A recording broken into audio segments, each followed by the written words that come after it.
What's going on, everybody? Thank you for tuning in to Game Informer. I'm your host, Alex Van Aken, and today we're going to be taking a look at some of this exclusive gameplay footage that we have from Resident Evil 4 Remake, Chapter 5. We're going to be seeing some church gameplay, some Ashley gameplay, and some of the cabin fight, as well as, just overall fighting Ganado and trying to stay alive. So we've got about 12 minutes of footage here to show you today. And I'm joined by Marcus Stewart. How are you, Marcus? I'm feeling great. I'm happy to be seeing this section again because, as I mentioned in the cover story I wrote, I had a lot of fun playing it. Absolutely. So yeah, we are. This footage starts out, and we are, simply escaping from the church. This is how many hours into the game would you say this is, Marcus? Yeah, it's hard to say because we don't know how long the other chapters are. It's got to be at least probably like 3-ish hours, I would guess. Yeah. This is not our gameplay, by the way. If people are wondering, this is a B-roll that Capcom provided, so this is someone on the team playing, not us. Yes, we did play through this section, everything that you see today. An important disclaimer, Capcom did help out with accommodations for travel. That means like flights, hotel, in association with this cover trip. We didn't have any of those conversations. Like, that's our bosses that handle all of that. We kind of just show up and do our job, but it is an important disclaimer. That being said, we are not influenced by that. Roost, I've secured Baby Eagle. Copy that. Is she okay? Affirmative. Well done, Condor 1. I'll dispatch a chopper ASAP. I'm sending you the coordinates for the extraction point. Make your way there, and don't let anything happen to Baby Eagle. Copy that. Hurry.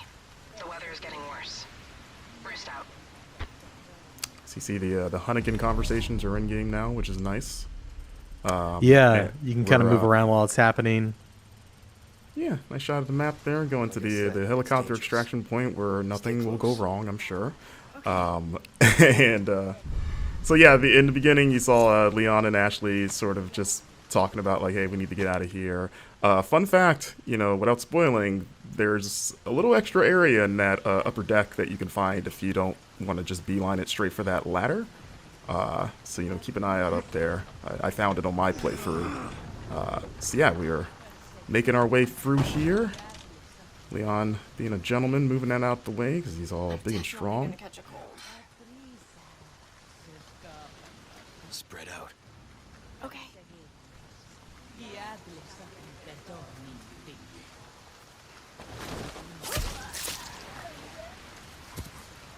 Come on. Okay.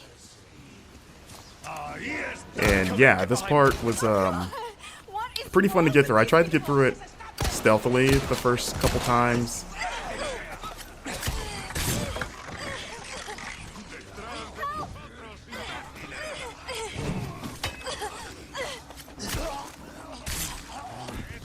You okay? Yeah. Spread out.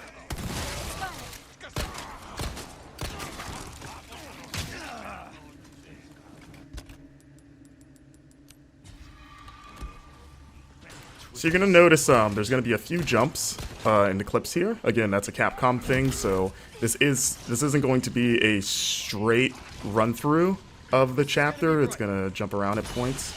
But as you can see, the flash grenade still very effective against those tentacled, transformed Ganado. As we enter the cemetery, you get a little bit of a taste of one of the side quests, which is sort of a spin on the cemetery puzzle. As you can see, you can still shoot birds' nests to get those precious eggs, or I guess a chicken egg that's in a bird nest in the tree. Don't ask me how that works. You know how it is. But I mean, in the original game, you killed snakes and got chicken eggs, which was always kind of weird. There he is. Took care of a request. Well done. Man himself. Look at you. So you can see you're turning in side quests, which is what you're going to be doing. One has to wonder how he moves with all that heavy equipment in that coat. Must be pretty strong. It's kind of like a Dragon Ball, like Piccolo weighted training gear. He's probably pretty strong. But I was thinking he's just like into CrossFit.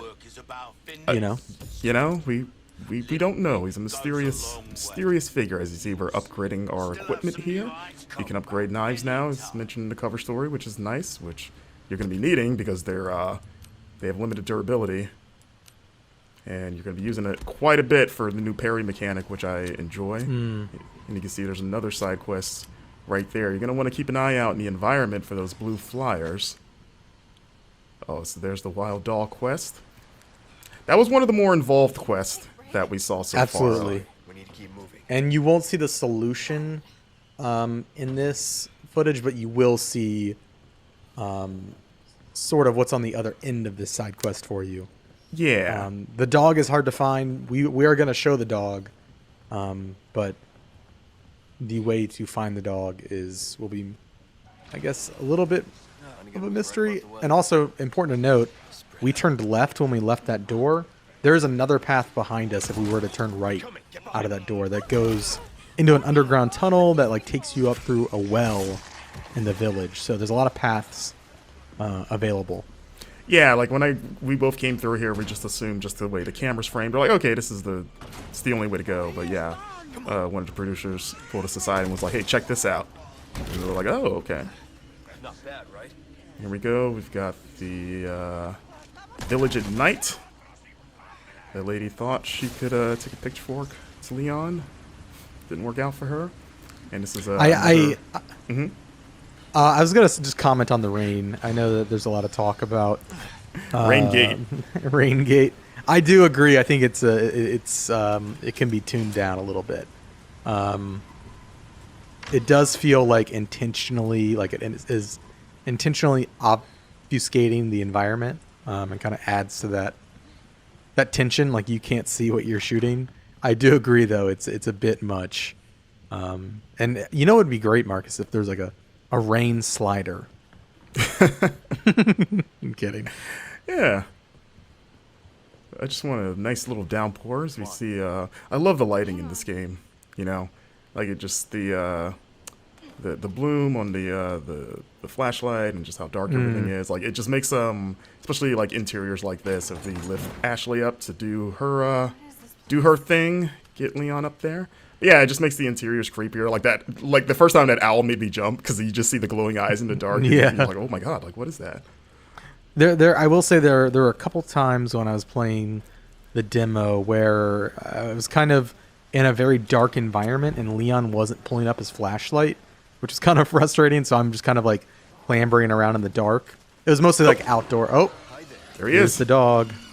Look at that thing. It's got like weird. It looks like a scorpion tail. Now that I'm looking at it again. So yeah, Capcom also pointed out, for those wondering, that this dog is not the dog that Leon can rescue in the original game, because, you know, in this game he's presumably dead.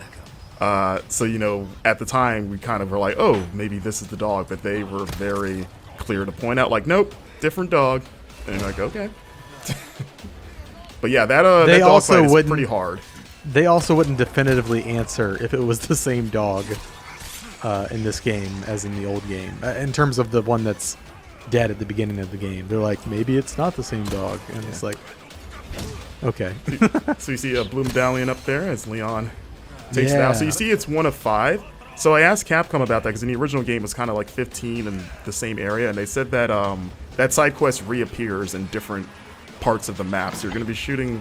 It sounds like you're going to be shooting medallions outside of just like the village area. And they just sort of like divided them into like batches of 5.